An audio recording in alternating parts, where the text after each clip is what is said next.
Fala pessoal, beleza? Aqui é o Adriano, Padeiro Investidor.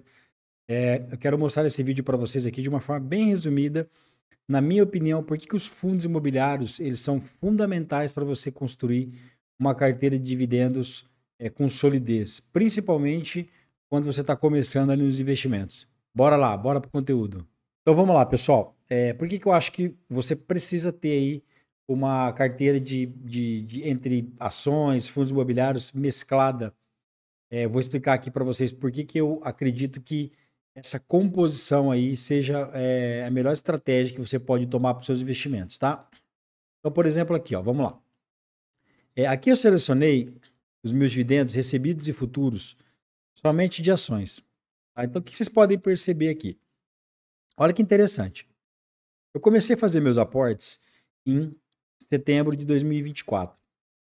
Em julho de 2024. Em agosto de 2024, eu tô falando aqui de ações, tá? Então, nessa parte aqui, somente ações. Eu recebi R$ 17.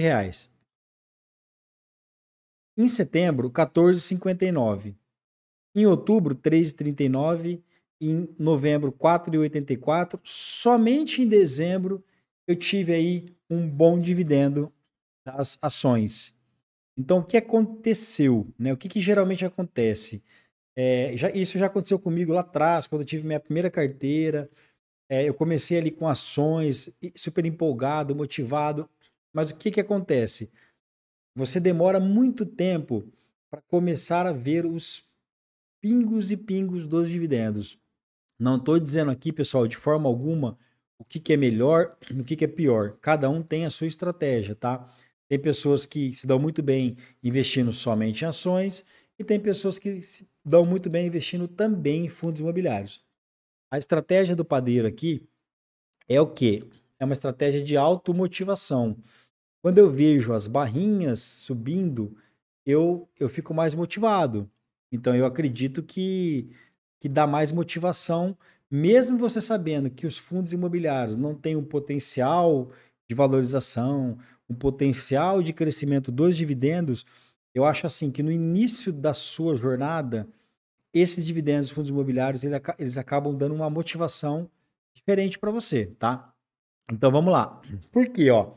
Vamos supor que o padeiro aqui tivesse só investindo em ações. Quando chegasse em janeiro, já ia cair para R$ 36,59. E fevereiro, R$ 16. Eu ia falar, puxa, meu, nossa, esse negócio não sobe. Eu recebi 120, R$ 90 em dezembro, e agora eu vou receber só 16. Então, é muito devagar. Aí chegou em março, eu recebi uma paulada aí de R$ 102. Então vocês percebam que nesse início, como a carteira de vocês, a nossa, a minha também, ela é muito pequena, você não vai ter essa consistência, esses valores, esses montantes maiores entrando aí, tá? Aí chegou de novo, ó, mês 4, R$ 34, R$ 46. Aí chegou em junho, deu uma paulada aí de R$ 120, né? Então, veja que essa irregularidade de uma carteira de ações para dividendos, que é o caso da minha carteira, se você não tiver um mindset muito, muito, muito ajustadinho, pode ser que no início da operação da sua jornada você acabe desmotivando. Até porque tem um detalhe, pessoal. A volatilidade das ações é muito maior que a dos fundos imobiliários.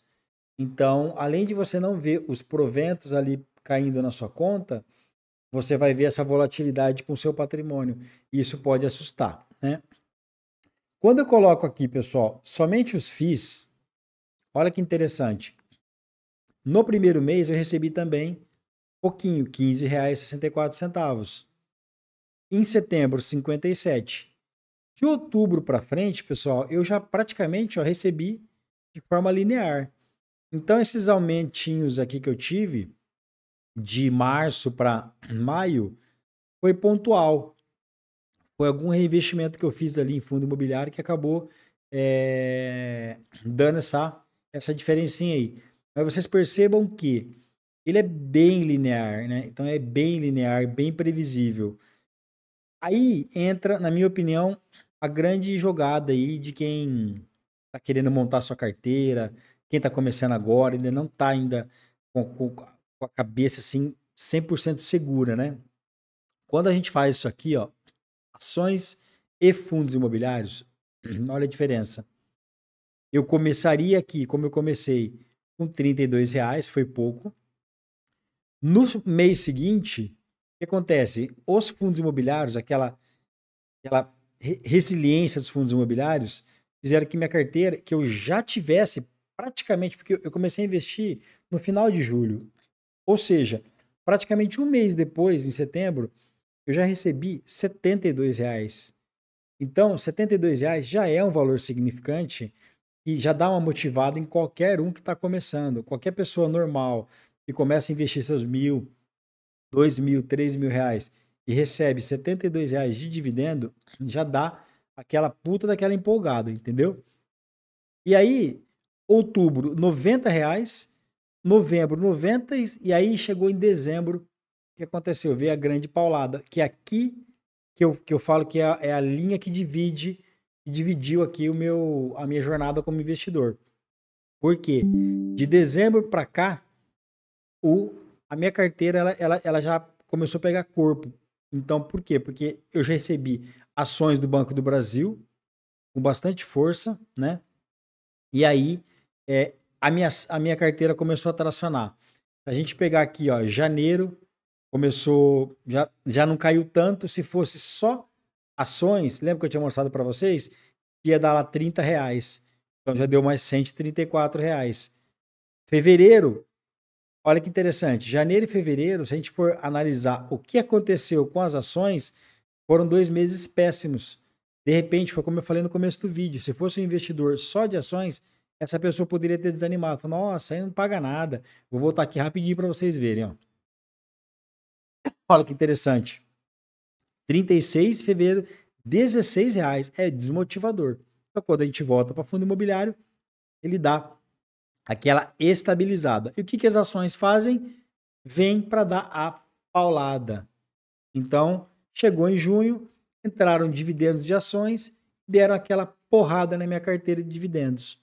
Eu vou mostrar aqui para vocês agora, ó, como que foi a distribuição dos meus dividendos aqui por ativo, né? XPML foi o que mais pagou, R$ 423. XPLG, R$ 334. E depois Banco do Brasil. Vocês podem ver aqui que depois foi JHSF, que é uma empresa que começou a pagar dividendos mensais, tá? Uma empresa muito bacana, um case muito bacana aí. Vou fazer um vídeo sobre ela logo logo. Então percebam que eu recebi aqui, ó, os 2 primeiros são fundos imobiliários e o Banco do Brasil está logo em terceiro. Se eu colocar aqui por tipo, olha que interessante, 64% praticamente da carteira, R$ 1.152 foi de fundo imobiliário e 34%, R$ 624 foram de ações. E ETFs internacionais, R$ 20, foi bem pouquinho. REITs, R$ 6,10, tá? Pessoal, então é isso. Na minha opinião, a junção, a estratégia que você coloca fundos imobiliários e ações para trabalhar junto na sua carteira, principalmente para você que está no começo da jornada, vai ser a estratégia que vai te gerar ali os primeiros proventos, dividendos caindo na conta e vai motivar muito você para você continuar na caminhada. Pode acreditar, pessoal, não é a primeira vez que eu começo minha carteira. Já tive outras vezes, 2 vezes eu comecei uma carteira e eu acabei vendendo, gastando dinheiro, mas dessa vez aqui é definitivo, vai ser para sempre. O que você recebe no começo faz muita diferença para você na jornada aí, em busca da sua independência financeira, beleza? Pessoal, valeu, um abraço.